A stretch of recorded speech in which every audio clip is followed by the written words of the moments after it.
Okay, running a node. So according to Blockchain, BCH has about 936 nodes.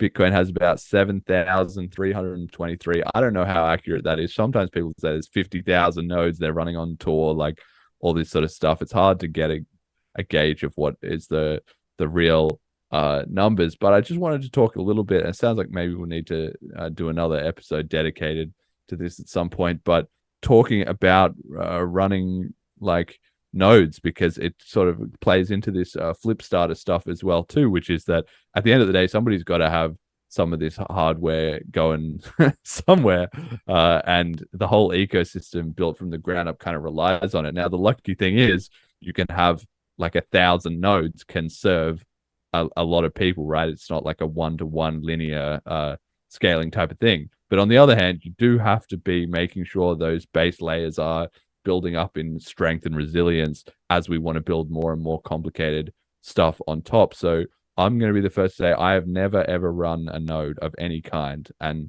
that's a big gap in my Bitcoin knowledge. I definitely want to do it at some point, try it out, fire up a node, and all that sort of stuff. But yeah, I'm pretty sure Jet runs a node, and you told me you've run a node as well in the past. So just give people a bit of an idea. How much work is it in terms of how technical do you need to be, and how much does it cost to actually run a node and be part of the network like that?